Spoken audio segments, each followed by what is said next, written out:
What is up, YouTube? You're watching Tabletop Dad, and this is 10-Minute Techs. Tonight we are going to go over an upgraded version of Land's Wrath featuring Obuun EDH Ancestor. Now there are a few different ways you can go with this deck. This particular deck is upgraded, focusing on Landfall token creation.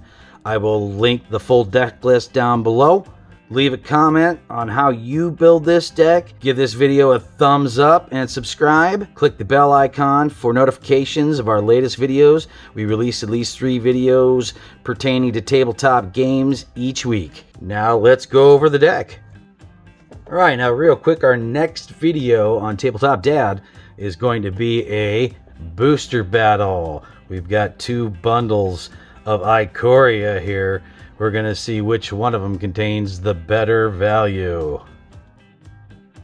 But tonight's deck tech is Obuun EDH Ancestor. For 1 a red, a green, and a white. So 1 colorless and Naya. He's a legendary creature elf spirit. At the beginning of combat on your turn, up to 1 target land you control becomes an XX elemental creature with trample and haste until end of turn, where X is Obuun's power. It's still a land. Also has landfall trigger. Whenever a land enters the battlefield under your control, put a +1/+1 counter on target creature. A lot of people build this deck focusing on the +1/+1 counter theme. We're going to focus on going wide, so then we could use his +1/+1 counters on multiple creatures. Now let me show you how we plan to do that. First, we're going to be running 37 lands in this deck.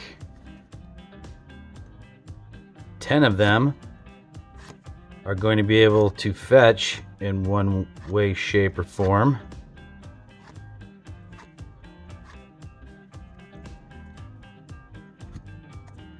We have 2 lands that are universal in nature and tap for all 3 of our colors. 1 OG duel, 2 shocks, 2 of the new pathways, 1 of the Battle for Zendikar duels, 3 guild gates in our colors, and the 3 bounce lands in our colors. We're also running 2 cycling lands for a little extra card draw if we don't need a land. 2 colorless utility lands in Darksteel Citadel, which is indestructible, and Cryptic Caves, which we can sacrifice it to draw a card later in the game. And to round it out, we're running 9 basic lands, including 2 mountains, 3 plains, and 4 forests. Now we want to make sure we're making multiple land drops on every turn, so we're also running 6 of the new MDFCs from Zendikar Rising. These also serve other purposes in the deck as well. Token creator, mass pump effect, get a few things back from our graveyard, a little bit of card draw, a little bit of removal, and a little bit of protection. Alright, so we want to get Obuun out fast, and we also want to capitalize on his landfall ability when he's out on the battlefield. So we've got a whopping 18 spells that ramp our lands.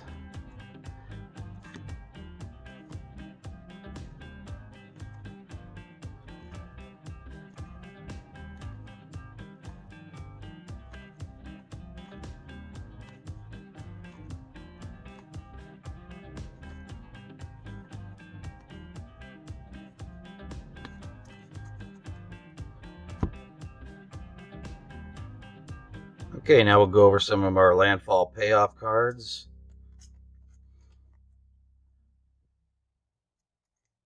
We've got Lotus Cobra. Gets us a little extra mana when land comes in. Zondu Necropot. A little extra life gain. Scoot Swarm. Make some bugs. Valakut Exploration. Card draw. Tireless Tracker. Card draw. And +1/+1 counters. Evolution Sage. Proliferate. Spitfire LeJack. A little pinging to all our opponents. Trove Warden. A little Graveyard Recursion when it dies. Myria Angel. Tokens. Belladar Retreat. Tokens or counters. +1/+1 counters. Retreat to Myria, tokens, or mass pump effect. Zendikar Royal, make some tokens. Admonition Angel, exile target non-land permanent other than it. Rampaging Balos, more tokens. Myria Shepherd, Graveyard Recursion to hand, or if it's a plains, goes to the battlefield. And Avenger of Zendikar. I almost forgot. Omnath, Locus of Rage. For more tokens. A few extra cards to help with our landfall effects. Ramanop Excavator to help us play land cards from our graveyard, reuse our fetches. Mean Undead Wildboard allows us to cast additional lands each turn. Splendid Reclamation. Return all land cards, so mass landfall on that one. And Nahiri's Lithoforming. Sacrifice X lands and then draw cards, and then we can play additional lands this turn as well. Go along with our token strategy, we've got ourselves Parallel Lives and Impact Tremors. Couple of utility creatures. We've got Grumgully. Each of our other non-human creatures enter the battlefield with an additional +1/+1 counter on them. Iridescent Hornbeetle. It's a +1/+1 counter payoff that yields in token creation. Acidic Slime. Kind of a format staple. When it enters the battlefield, destroy target artifact, enchantment, or land. And a Sun Titan. Whenever it enters the battlefield or attacks, we can return a permanent card with converted mana cost 3 or less from our graveyard to the battlefield, so we can bring our lands back if we need to. Some card draw spells, feeding off our +1/+1 counter sub-theme. We've got Inspiring Call. Harmonize, draw 3, and Return of the Wild Speaker. This can either be a good card draw spell or a mass pump effect for all our non-human creatures. The last couple segments of the deck, we've got Removal, got Condemn, Wear Tear, Banishing Light, and Aura Shards. Combine that with a couple of board wipes. We've got Tragic Arrogance, Planar Outburst, and Our Revelation. And last but not least, it's always nice to include one little I Win card. Approach of the Second Sun. If you're not familiar with this one, it's 6 colorless and 1 white. If Approach of the Second Sun was cast from your hand and you've cast another spell named Approach of the Second Sun this game, you win the game. Otherwise, put Approach of the Second Sun into its owner's library 7th from the top and you gain 7 life.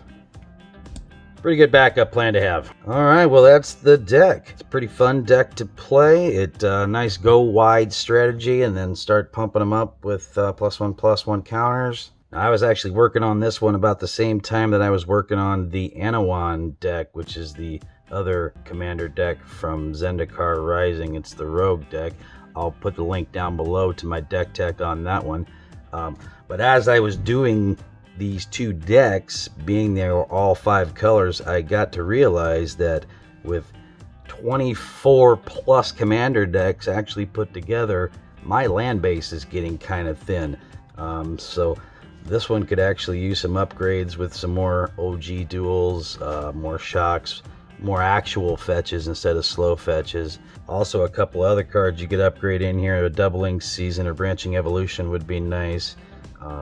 Wrath of God along with Day of Judgment. But again, with so many commander decks that I have currently built, they aren't all optimized as well as they could be, with every deck having the best cards in each deck, without some sort of share program, which I think I'm actually going to work on putting that together. Basically a binder of all the staples that I have for each of the decks, and then actually just put a proxy card in the deck itself, written on a card what card it is and what deck it's from, so that way when I borrow it out of the binder, I put the proxy card in the binder, and then I'm able to locate that particular card, so I can get more use out of my individual lands or my more expensive staples like doubling season and things like that. Leave a comment down below if that's something you'd like to see. Let me know how you like the deck build. Let me know how you built the deck. Don't forget to give us a like, subscribe. We will see you next time, and thanks for watching Tabletop Dad, and God bless.